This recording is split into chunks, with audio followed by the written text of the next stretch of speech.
Hello दोस्तों। तो कैसे आप सभी? उम्मीद है अच्छे होंगे, आपकी पढ़ाई अच्छी चल रही होगी। आज हम पढ़ेंगे त्रिभुज प्रश्नावली, कक्षा 10 की है, जो काफी इंपोर्टेंट है। बहुत से बच्चों को इस प्रश्नावली को पढ़ने में बहुत सारी दिक्कत होती है, समझ में नहीं आती, बोरिंग सी लगती है। तो मैं आज आपको कुछ इंटरेस्टिंग वे में ये प्रश्नावली सिखाने वाला हूँ, एक्सरसाइज सिखाने वाला हूँ। तो इसमें हम पहले स्टेप बाय स्टेप चलेंगे। तो 6.1 प्रश्नावली का जो बेसिक था, समरूप और स्वराकृत त्रिभुजों में अंतर, वो मैंने पीछे की कक्षा में डाल दिया है, एक शॉर्ट्स भी डाली थी, आप डिस्क्रिप्शन बॉक्स में जाके देख सकते हो। अभी हम पढ़ने वाले 6.2 प्रश्नावली। तो ये जो प्रश्नावली हम पढ़ेंगे ये दो प्रमेय पर आधारित है, एक तो आधारभूत समानुपाती प्रमेय और एक आधारभूत समानुपाती प्रमेय के विलोम पे। ठीक है, तो ये मैं आपको समझा देता हूँ क्या आधारभूत प्रमेय होती है, क्या आधारभूत समानुपाती प्रमेय का विलोम होता है।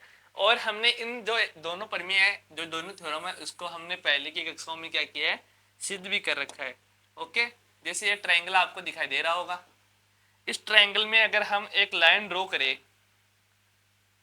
एक लाइन हम इसकी ट्रायंगल के अंदर डाले, जैसे मैं मान लो ये लाइन इसके ऊपर ड्रॉ करता हूँ। ओके, तो ये लाइन इस पे डाली मैंने। ओके, तो मैंने इस ट्रायंगल का नाम लिख दिया, यहाँ पे ए, यहाँ पे बी और यहाँ पे सी। ठीक है, ये हो गया डी और ये हो गया एम। ठीक है, तो अगर ये डी ई, ये दो डी ई है, सो ये जो बिंदु डी है और ये जो बिंदु ई है, ये बिंदु ए बी तथा एस सी को क्या करते हैं, प्रतिच्छेद करते हैं।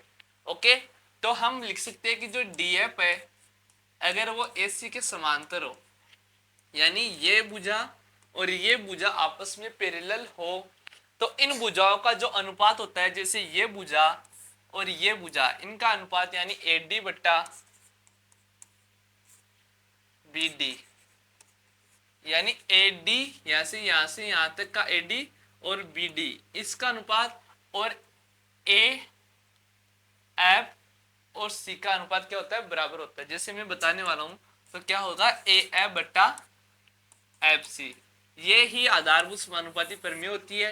यानी अगर एक किसी त्रिभुज में एक भुजा दूसरी भुजा की क्या हो, समांतर हो, यानी ये भुजा इस भुजा के समांतर है, तो इस भुजा और इस भुजा का अनुपात तथा इस भुजा और इस भुजा का अनुपात क्या होगा, बराबर होगा।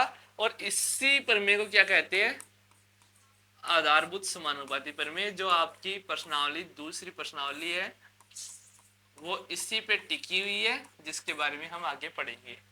ठीक है, अब हम पढ़ेंगे आधारभूत समानुपाती प्रमेय का विलोम क्या होता है। विलोम भी ऐसा ही है, जैसे देखो हमारे पास एक ट्रायंगल है, जैसे ये ट्रायंगल है। ओके, मैं यहाँ पे बीच में ड्रॉ कर देता हूँ, ये ट्रायंगल है। ठीक है, और इस ट्रायंगल पे मैंने मान लो एक लाइन ड्रॉ करी, ये लाइन डाली इस पे। ओके, तो ये लाइन डाल दी, फिर मैंने इस ट्रायंगल का नाम लिखा, यहाँ पे ए बी और सी, ये लिख दिया मैंने डी और एफ। यानी इसमें इसी प्रकार की एक त्रिभुज है, उसके जो बिंदु है, दो बिंदु है, वो दो भुजा को परस्पर क्या करते हैं, प्रतिच्छेद करते हैं और इसको समान अनुपात में विभाजित करते हैं। यानी ये भुजा और ये भुजा और ये भुजा और ये भुजा का अनुपात बराबर हो, यानी ए डी बट्टा बी डी हो तथा ए एफ बटा एफ सी हो, यानी इन दोनों का अनुपात अगर बराबर हो, तो हम क्या करेंगे, जो ये भुजा है और ये भुजा है, इन दोनों क्या कर देंगे, समांतर कर देंगे। यानी डी एफ समांतर हो जाएगा इसके बी सी के, और ये क्या होती है, आधारभूत समानुपाती प्रमेय का विलोम, प्रमेय का विलोम।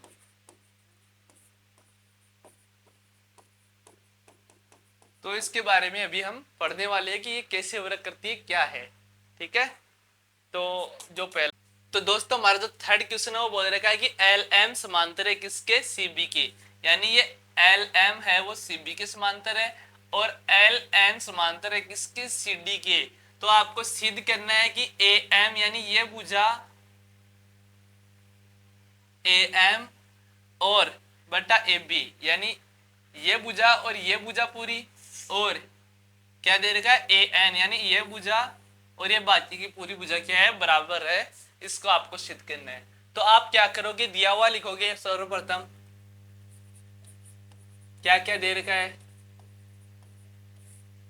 तो हमें क्या क्या दे रखा है कि त्रिभुज एबीसी में क्या दे रखा है, एल एम समांतर है किसके, सीबी के, यानी एल एम इस ए बी सी ट्रायंगल में तो दे रखा है।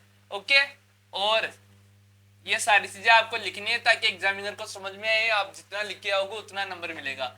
और त्रिभुज एसीडी में, और त्रिभुज दे रखा है ए सी डी में एल एन समांतर है किसके, सी डी के, यानी एल एन समांतर सी डी है। ओके, तो हमें सिद्ध करना क्या है वो मैं लिख देता हूं। सिद्ध करना क्या है, हमें सिद्ध करना है हमें क्या, ए एम बटा A B is equal to A N बटा ए डी, ये हमें सिद्ध करना है। तो हम देखो सर्वप्रथम त्रिभुज एबीसी लेंगे, यानी त्रिभुज एबीसी में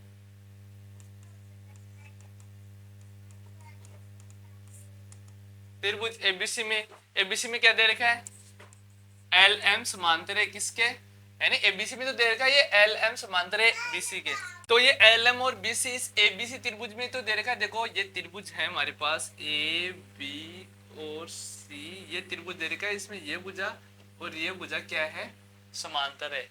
ठीक है, तो हम क्या लिखेंगे इसमें, आपको मैंने बता रखा है अगर दो भुजा समांतर हो तो ये भुजा और ये भुजा का अनुपात और ये भुजा और ये भुजा का अनुपात क्या होता है, बराबर होता है। यानी मैं लिख दूंगा यहाँ पे क्या लिख दूंगा, ए एम इज समांतर किसके, बी एम के, इक्वल टू इसी प्रकार ए एल बट्टा एल सी, ये होगी समीकरण नंबर 1। ठीक है, यानी ये भुजा और ये भुजा का अनुपात और ये भुजा और ये भुजा का अनुपात क्या कर दूंगा, मैं बराबर कर दूंगा। ये हमने पढ़ी थी, कारण लिख देना आपको यहाँ पे क्या, आधारभूत समानुपाती प्रमेय।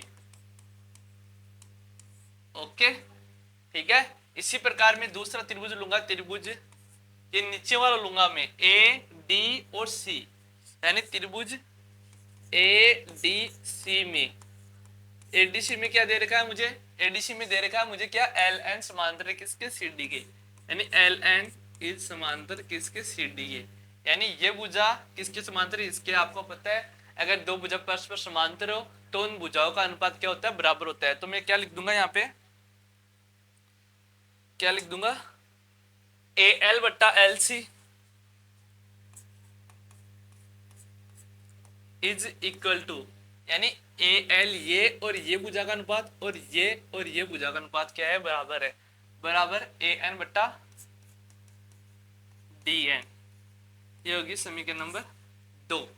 ओके, फिर हमें आपको इस दोनों समीकरणों का यूज करके आपको ये वाली टर्म बनानी है जो हम बनाने वाले हैं अभी। तो देखो ये भुजा ये इतना था ए एल बटा एल सी, यहाँ पे भी है, तो हम क्या करेंगे, दोनों को बराबर करेंगे।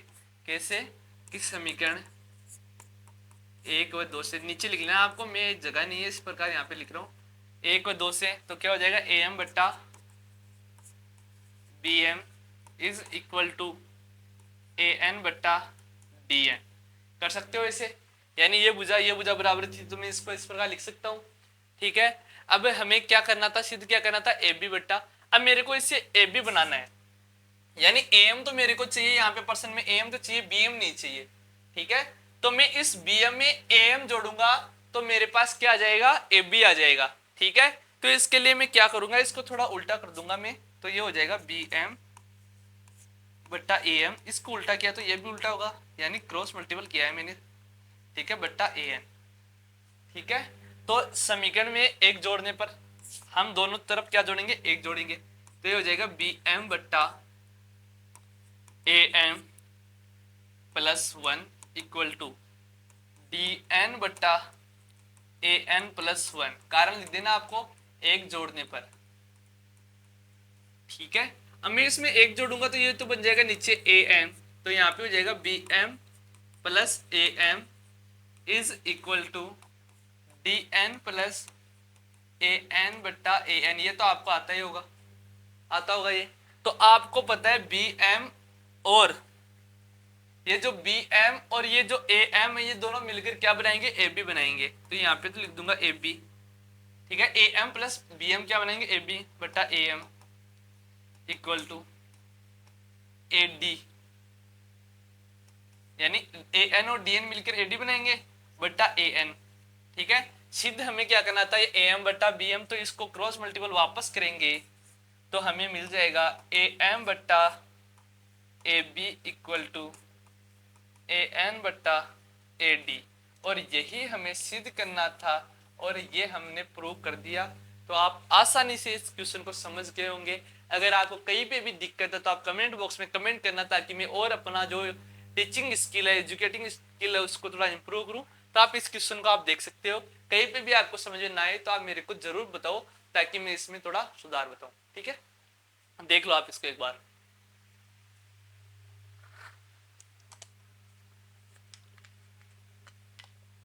देखो मैंने क्या किया, मेरे को ये सब कुछ दिया हुआ था, मैंने त्रिभुज एबीसी लिया, ठीक है। और एबीसी में एल एम और बीसी समांतर है, सी बी समांतर है। और मैंने आपको बताया था अगर दो भुजा समांतर हो तो इनके जो पार्ट है, जैसे ए एम बटा बी एम और ए एल बटा एल सी, क्या होंगे, बराबर होंगे, जैसा कि मैंने यहाँ पे किया। इस एक को इक्वेशन नंबर फर्स्ट माना। आगे एक त्रिभुज और लिया त्रिभुज एडीसी में, उसमें एल एन और जो सी डी है वो पैरेलल दे रखे थे, तो इसको मैंने लिख दिया ए एल बटा L C equal to A N बटा डी एन, ठीक है। योगी समीकरण नंबर 2। समीकरण 1 व 2 का यूज करके मैंने ये टर्म बनाई, ठीक है। फिर मैंने थोड़ा इसका उल्टा किया तो फिर ये टर्म बनाई, ओके। फिर मेरे को ए बी बनाना था, इसलिए मैंने इसमें एक जोड़ा, एक जोड़ कर इसका एलसीएम वगैरह लिया तो मेरे पास ये टर्म बनी, और इसको क्रॉस मल्टीपल किया तो मेरा फाइनली आंसर आ गया। और इतना सा एक क्वेश्चन था, आपको 2-3 नंबर का क्वेश्चन आराम से देखने को मिल जाएगा एग्जाम, ठीक है। नेक्स्ट क्वेश्चन देखते हैं। ये है, ये बोल रहा आकृति जो नीचे आकृति दे रखी है उसमें डीई, यानी ये जो डीई है, ये डीई है वो एसी के पैरेलल है, ठीक है। यानी ये जो डीई है वो इस एसी के पैरेलल है, ओके। और साथ में बता रखा है क्या, कि ये जो डी एफ है, ये भुजा है वो ए ई के पैरेलल है, ठीक है। तो हमें दिया हुआ है वो लिख देते हैं पहले, तो अपन पहले तो दिया हुआ लिख देते हैं अपन।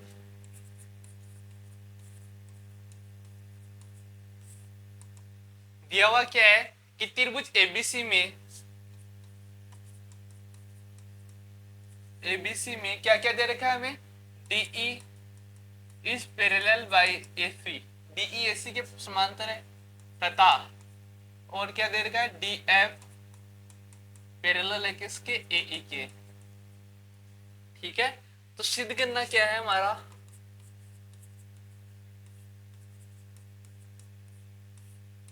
सिद्ध करना क्या है, बी एफ बटा एफ ई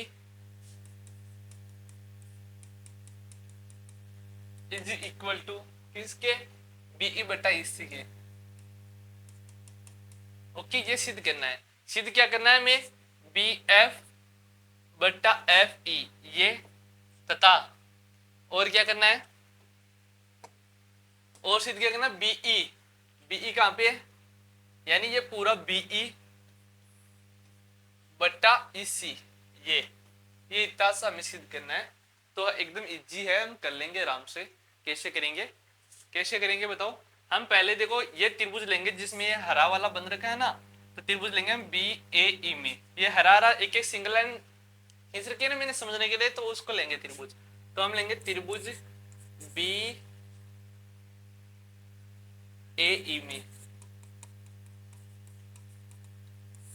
तो इसमें क्या दे रखा है मुझे, बी ए ई में डी एफ समांतर ए ई, क्या दे रखा है, ये जो डी एफ है वो किसके समांतर है,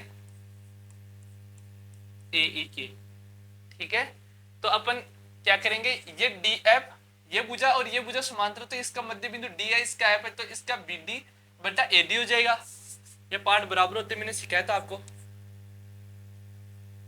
यानी बी डी बटा A D is equal to, यानी बी डी बटा ए डी, और यहाँ पे हो जाएगा बी एफ बटा एफ ई, ओके, बटा बराबर बी एफ बटा F E.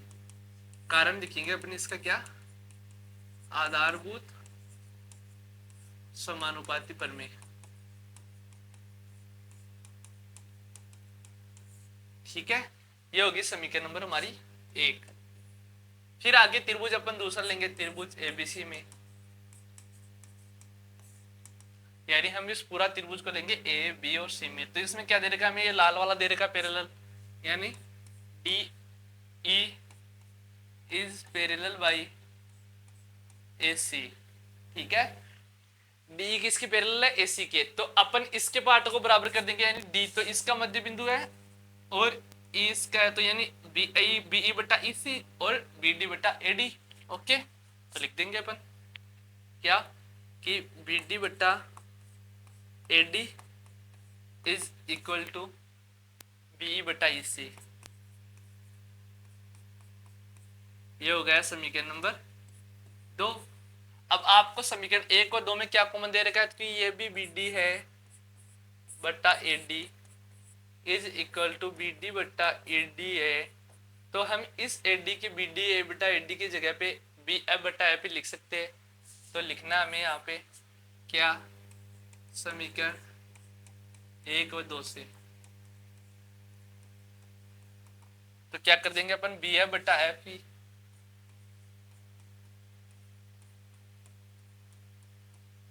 Is equal to B F बटा एफ ही is equal to B E बटा ई सी।